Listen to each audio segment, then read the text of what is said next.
बीडमध्ये अल्पवयीन मुलीवर अत्याचार प्रकरणामध्ये धनंजय मुंडे आक्रमक झालेले आहेत। मुंडे यांनी थेट आमदार संदीप क्षीरसागर यांच्यावर निशाणा साधलेला आहे। गुन्हा दाखल झाल्यानंतर सुद्धा क्षीरसागर आरोपी सोबत होते असा घणाघात धनंजय मुंडेंनी केलाय। तसंच पोलीस तपासावर सुद्धा त्यांनी शंका व्यक्त केलेली आहे। या प्रकरणाची एसआयटी चौकशी व्हावी अशी मागणीही मुंडेंनी केलेली आहे।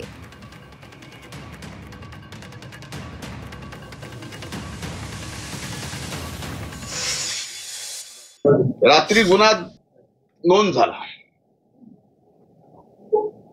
गुन्हा नोंद झाला त्या दिवशी 11 वाजता इथले स्थानिकचे आमदार संदीप क्षीरसागर या आरोपी सोबत होते। हे पोलीस तपासात येणं आवश्यक आहे।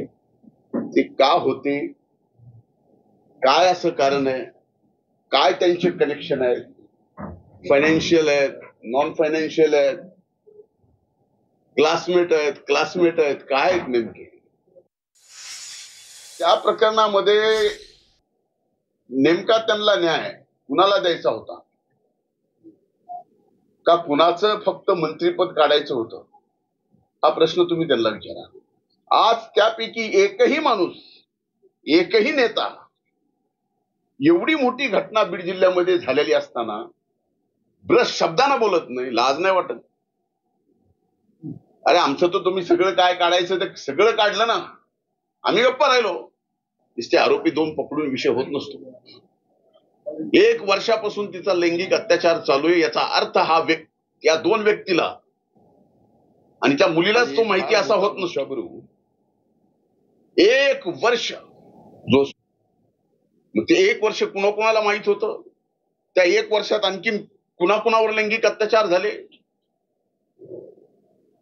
या मुलीला कुणी यात ढकललं, ह्या सगळ्या गोष्टी यायला नको।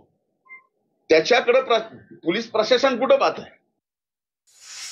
तर एकीकडे धनंजय मुंडे आक्रमक झालेले आहे, तर दुसरीकडे याच मुद्द्यावरून अंजली दमानिया यांनी ट्विट केलेलं आहे। काय नेमकं त्यांनी ट्विटमध्ये म्हटलंय पाहूयात।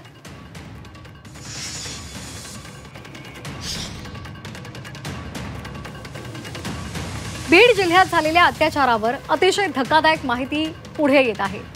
त्या कोचिंग क्लास मालकाला आमदार संदीप क्षीरसागर पदोपदी मदत करायचे, त्यांचा राजाश्रय होता यांना। या प्रकरणामध्ये सुद्धा सक्त कारवाई होणं गरजेचं आहे। सगळ्या सीडीआरची तपासणी झाली पाहिजे असं अंजली दमानिया यांनी म्हटलेलं आहे।